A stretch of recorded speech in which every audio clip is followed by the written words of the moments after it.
Agora nós vamos falar de uma doença que muita gente não conhece, mas é mais comum do que se imagina. É a doença celíaca, que ataca as pessoas que têm alergia ao glúten, uma proteína que está presente em muitas comidas do nosso dia a dia. Dá só uma olhada. Uma doença silenciosa com sintomas variados e que, acima de tudo, exige sacrifício. A pizza.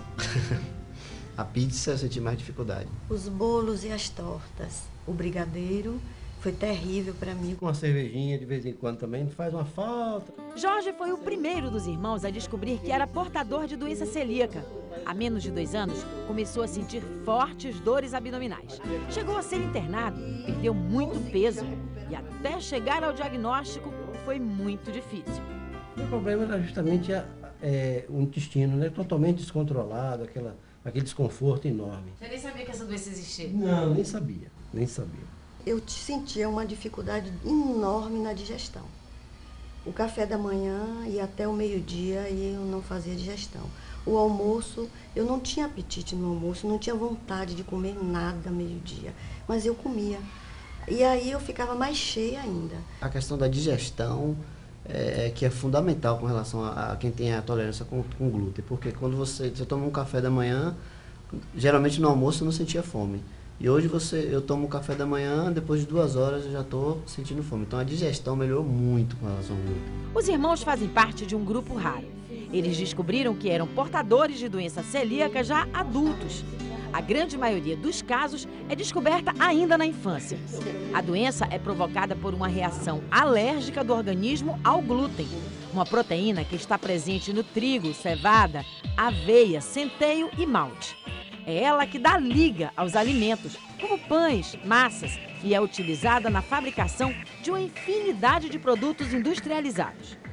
A doença se manifesta mais ou menos assim. Ao sentir a presença do glúten, o organismo de algumas pessoas manda um exército de anticorpos que acabam destruindo a mucosa do intestino delgado.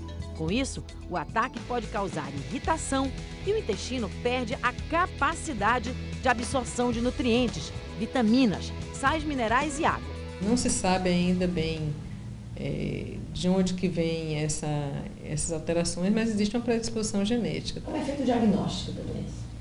Bem, o diagnóstico é feito com exames laboratoriais, que é o exame de sangue, e também com a endoscopia digestiva, com a biópsia do intestino delgado. A doença celíaca é conhecida desde o século XI, mas foi em 1888 que um pesquisador inglês publicou que as farinhas poderiam ser causadoras da doença. Em 1950, um pediatra holandês observou que durante a guerra, quando o pão esteve escasso na Europa, diminuíram os casos de doença celíaca. 3 anos depois, ele conseguiu comprovar sua teoria, deixando claro o papel do glúten na manifestação de diversos sintomas que ajudam a diagnosticar a doença.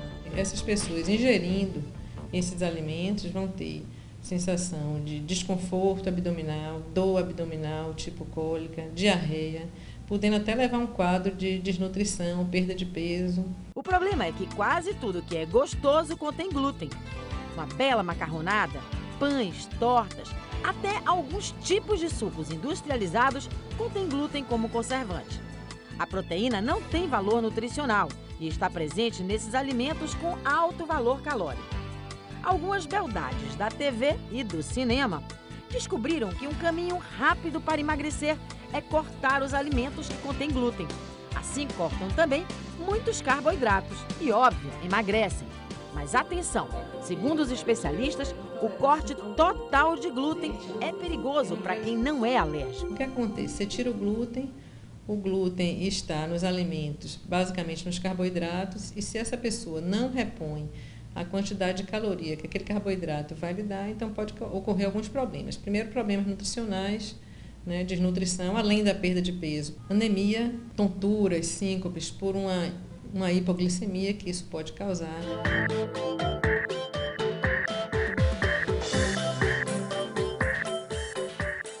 São um perigo essas dietas. Tem que ser tudo orientado de perto por uma nutricionista.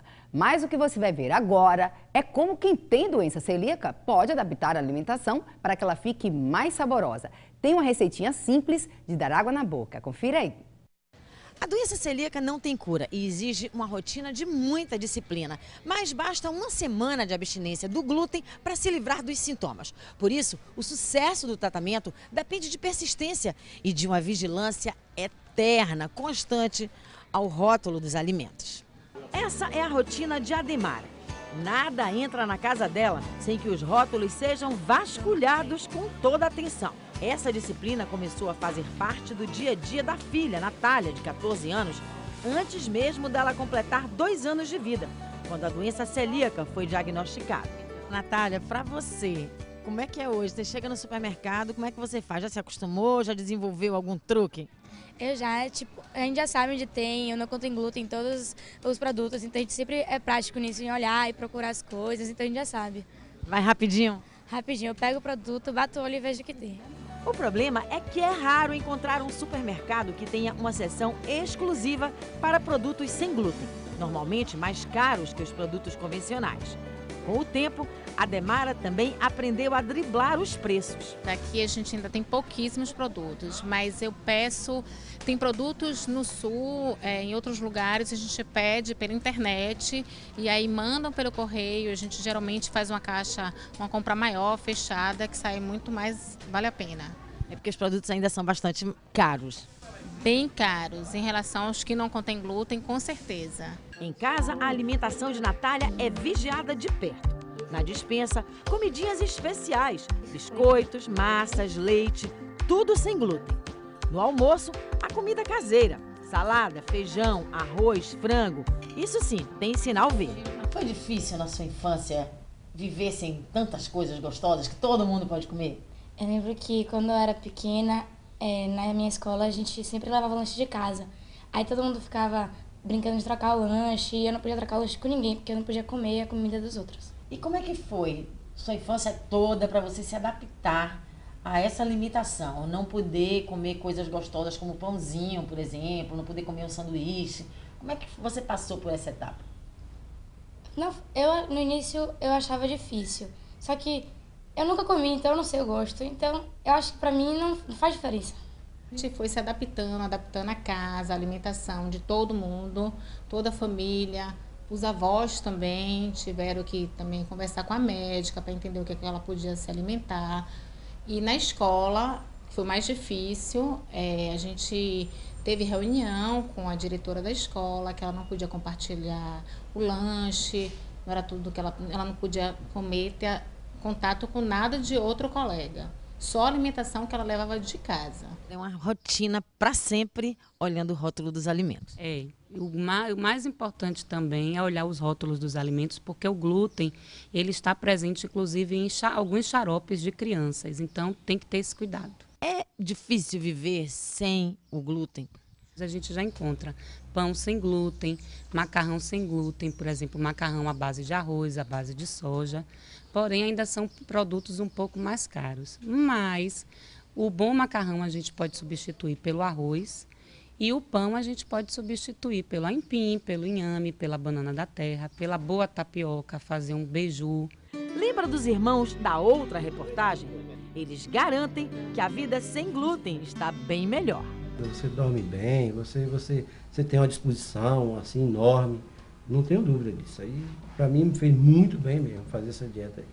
Eu hoje tenho outra vida, eu me sinto mais disposta, eu adquiri os quilos que eu perdi e minha digestão é maravilhosa. Quando você come o glúten, você já sente o organismo, você fica com a barriga pesada, indisposto, até fazer aquela digestão do glúten. Para Gustavo, foi fácil encarar a vida sem glúten, graças à dedicação da mãe dele.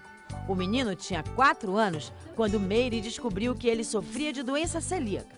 Ele tinha mais ou menos uns 2 anos e meio quando eu descobri que o estômago alto, fezes fétidas, volumosas, muita cólica, tudo que comia era cólica.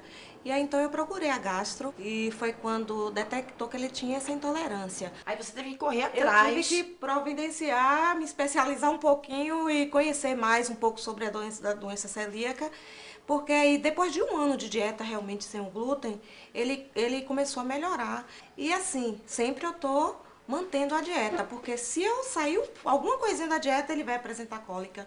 e vai ser realmente, para mim, terrível. Gustavo está hoje com 11 anos e se acostumou à vida sem glúten, mas não precisou abrir mão das delícias que toda criança gosta. É que Meire, que é doceira, foi à luta para testar as receitas que deram certo. Hoje, ela faz doces e salgados sem glúten por encomenda. Essa coxinha também eu acho melhor do que a com glúten. E antes, você não podia comer coxinha com glúten? Ficava desejando. Aí agora, sua mãe aprendeu. Aí melhorou. Então, Meire, vamos mãos à obra ensinar a gente essa coxinha que Gustavo tanto gosta? Vamos lá, coxinha é coxinha de mandioca. Ou aipim, que é a mesma coisa. Anota aí. Você vai misturar 2 colheres de sopa de margarina, meio litro de leite, 2 tabletes de caldo de galinha sem glúten, 1 xícara de farinha de arroz. Leve ao fogo e acrescente 1,5 xícaras de aipim cozido e amassado. Junte um ovo batido e cozinhe por 3 minutos. Tem coisas, Ana, que a gente pensa que é brincadeira, mas não. Até o shampoo, condicionador, isso aí eu acabei nem dizendo. Mas pode ocorrer realmente de... Porque tem de shampoo de germe de trigo, de aveia. Ah, é verdade. Que é o trigo e os derivados do trigo. É.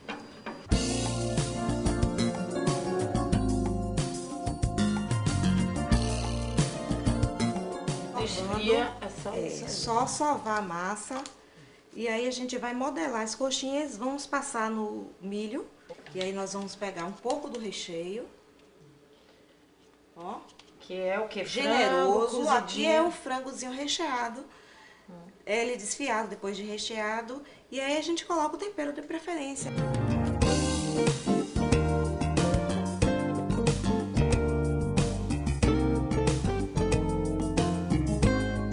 Só passar assim, ó, a farinha de milho. E aqui tá pronta a coxinha.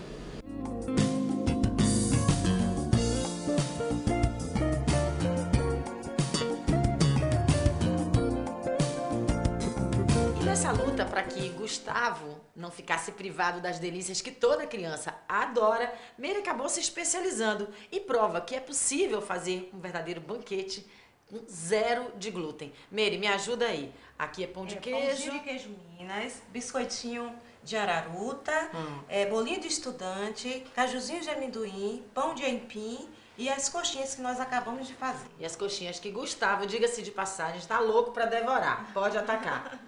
Agora, Meire, me fala aí, quer dizer que você acabou transformando uma necessidade... Com certeza.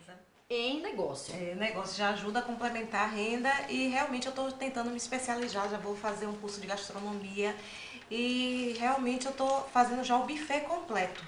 Quer dizer, você encontrou a solução para um problema. Com certeza, e ainda além do que realmente complementa a minha renda. Então tá, só resta agora eu provar a coxinha sem glúten para ver se é boa mesmo. Bom, Gustavo, que nota você dá à coxinha de sua mãe? 10. 10, é boa mesmo, né? Então vamos lá.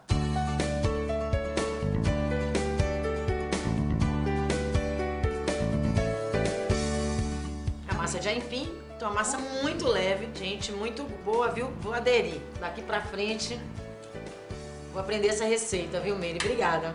Tá uma delícia.